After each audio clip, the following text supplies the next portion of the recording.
আলাইকুম। সম্মানিত শ্রোতা ও দর্শকবৃন্দ, আমি অনেক কি দেখতেছি। হাতে মোবাইল নিয়ে শুধু খোঁজ খবর, খবরাখবর, ভিডিও, নিউজ এগুলি দেখছে। অথচ আল্লাহ পাক আপনাকে আমাকে তৈরি করছে, ওমা খলাকতুল জিন্না ওয়াল ইনসানা ইল্লা লিয়াবুদুন। আমি মানব এবং জিনকে সৃষ্টি করেছি আমার ইবাদত করার জন্য। এটা আল্লাহ পাকের কথা।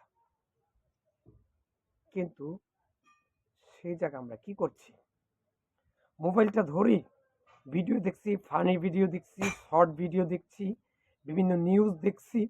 অথচ আমার দায়িত্ব ছিল খলাকতুল জিন্না ওয়াল ইনসানা ইল্লা লিয়াবুদুন, যে আল্লাহর কথা বলছিল, যে আল্লাহ বলছিল যে আমি মানব এবং জিনকে সৃষ্টি করেছি আমার ইবাদতের জন্য।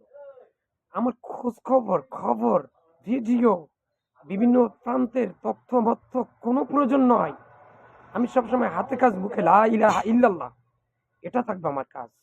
আফসোস মুসলমান জাতির জন্য, আফসোস আমরা আমাদের নিজেদের জন্য কোথায় চলে গেছি। 5 ওয়াক্ত নামাজের ধারে কাছেও যাচ্ছি না। সারাদিন মোবাইল, মিডিয়া, সোশ্যাল মিডিয়া নিয়ে বসে আছি, টিভির সামনে বসে আছি, খোঁজ খবর নিচ্ছি, ফানি ভিডিও দেখছি, কৌতুক দেখছি, বিভিন্ন কিছু দেখছি। অথচ আমাদের দায়িত্ব হচ্ছে 5 ওয়াক্ত নামাজ পড়া, হাতে কাজ মুখে লা ইলাহা ইল্লাল্লাহ পড়া এবং উদখুলু ফিস সিলমে কাফা, পরিপূর্ণভাবে ইসলামে দাখিল হওয়া। সেখানে আমরা নাই। তাই ভাই আসুন, আজ থেকে আমরা হাতে কাজ মুখে লা ইলাহা ইল্লাল্লাহ পড়বো। সবসময় সুবহানাল্লাহ, আলহামদুলিল্লাহ, আল্লাহু আকবার, লা ইলাহা ইল্লাল্লাহ বলতেই থাকবো। যার সাথে দেখা হইব তাকে বলবো আসসালামু আলাইকুম, এবং তাকে দাওয়াত দিব যে ভাই আপনি হাতে কাজ মুখে বলুন লা ইলাহা ইল্লাল্লাহ, এবং 5 ওয়াক্ত নামাজ। বাড়ির ভিতরে যতজন আছে সবাইকে ফজর নামাজের থেকে আরম্ভ করে 5 ওয়াক্ত নামাজ পড়ার জন্য নির্দেশ দিতেই হবে এবং বাধ্যতামূলক করতে হবে। এবং ঘরের সবাইকে বলতে হবে কোরআন খোলো, প্রয়োজন বোধে মোবাইলে অ্যাপস খুলে ওইখান থেকে পড়ো। আলিফ লাম মিম যালিকাল কিতাবু লা রাইবা ফি হুদাল লিল মুত্তাকিন আল্লাযীনা ইউমিনুনা বিল গায়বি ওয়া ইউকিমুনাস সালাত। এভাবে এটার অর্থ পড়ো, কেন নাজিল হয়েছে, কি জন্য নাজিল হয়েছে। কই না তো, এগুলো করছি না। সকালে বাচ্চাকে মুক্তভাবে ভর্তি করে দিই। ইমাম সাহেবকে বলি 9টা পর্যন্ত আমার বাচ্চাকে পড়াতে হবে, কিন্তু ইমাম সাহেব 9টা পর্যন্ত পড়াচ্ছেন না, আর আমরা কোনো গুরুত্ব দিচ্ছি না। আপনার সন্তানকে কোরআন শেখানোর জন্য প্রয়োজন হবে 1 কোটি টাকা খরচ করতে হবে। যতক্ষণ পর্যন্ত না সে কোরআন না শিখে ততক্ষণ পর্যন্ত তার পিছনে টাকা খরচ করতেই হবে বাধ্যতামূলক। কিন্তু সেটার জন্য আমরা করছি না। করছি ইংরেজির জন্য 5,000 টাকা, 10,000, 20,000 টাকা মাসে খরচ। অঙ্কের জন্য করছি 5,000, 10,000, 20,000 টাকা।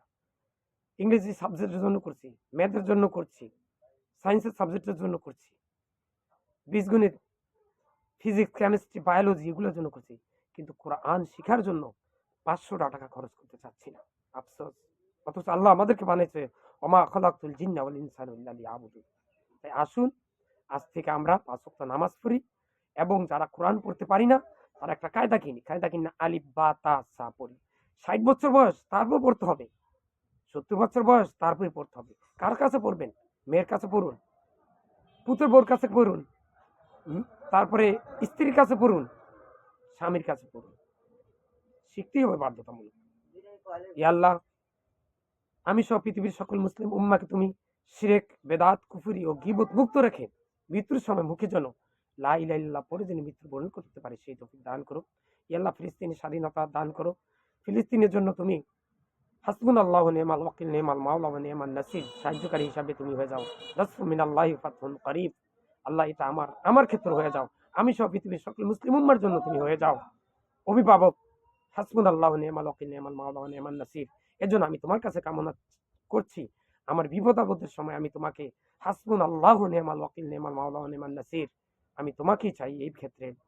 এবং প্রত্যেকটা কাজে, প্রত্যেকটা অসুখ বিসুখে আমি হাসবুনাল্লাহু ওয়া নি'মাল ওয়াকিল, নি'মাল মাওলা ওয়া নি'মান নাসির, নাসরুম মিনাল্লাহি ফাতহুন করিব। আমি তোমাকেই চাই। মৃত্যুর সময় আমি তোমাকেই চাই সাহায্যকারী হিসাবে। যখন শয়তান ওয়াসওয়াসা দিতে আসবে তখন আমার ইমানের হেফাজত করার জন্য আমি তোমাকেই চাই। কবরের মধ্যে যখন সওয়াল জবাব করা হবে তখন সাহায্যকারী হিসাবে আমি তোমাকেই চাই। যখন মুনকার নেকির প্রশ্ন করবে, হাসবুনাল্লাহু ওয়া নি'মাল ওয়াকিল, নি'মাল মাওলা ওয়া নি'মান নাসির, সাহায্যকারী হিসেবে আমি তোমাকেই চাই গো আল্লাহ। মৃত্যুর সময় আমাকে সুন্দর সুন্দর ফেরেশতাদেরকে দেখাও, আল্লাহ রাসূলকে দেখানোর তৌফিক দিও আল্লাহ, এবং তুমি আমার সাহায্যকারী হও, আমার ইমানের হেফাজতটা তুমি করিও। আমল নামা ডান হাতে দেওয়ার ব্যবস্থা করি, এই জন্য সাহায্যকারী আমি হিসাবে তোমাকে চাই। হাউজে কাজুরে পানির জন্য আমি পান করতে পারি, সেখানেও সাহায্যকারী হিসাবে আমি তোমাকে চাই। যখন বদ নেকির ওজন করা হবে সেখানে হাসবুনাল্লাহু ওয়া নি'মাল ওয়াকিল নি'মাল মাওলা হিসাবে আমি তোমাকে চাই। এবং যখন জান্নাতের ফয়সালা করা হবে জান্নাত এবং জাহান্নামের, সেই সময় আমি তোমাকে সাহায্যকারী হিসাবে চাই। ফুলসিরাত পার করার সময়ও চাই। সর্বোপরি প্রত্যেকটা আজ রাতে আরম্ভ করে মৃত্যু পর্যন্ত এবং জান্নাত পর্যন্ত, হিসাব নিকাশ পর্যন্ত, জান্নাত জাহান্নাম যখন হিসাব নিকাশ করা হবে, প্রত্যেকটা সেক্টর আমি হাসবুনাল্লাহু ওয়া নি'মাল ওয়াকিল নি'মাল মাওলা ওয়া নি'মান নাসির সাহায্যকারী হিসাবে আমি তোমাকে চাই। এবং আমি সব পৃথিবীর সকল মুসলিম উম্মাহ, আজকে 2026 সাল চলছে এবং কিয়ামত পর্যন্ত প্রত্যেকটা মুসলমানের জন্য হাসবুনাল্লাহু ওয়া নি'মাল ওয়াকিল নি'মাল মাওলা ওয়া নি'মান নাসির সাহায্যকারী হিসাবে তোমাকে চাই। এই কামনা বাসনা এবং মুনাজাত তোমার কাছে রইল। ভাইরা, আপনারা ভিডিওটা বেশি বেশি করে শেয়ার করে দিন। আসসালামু আলাইকুম।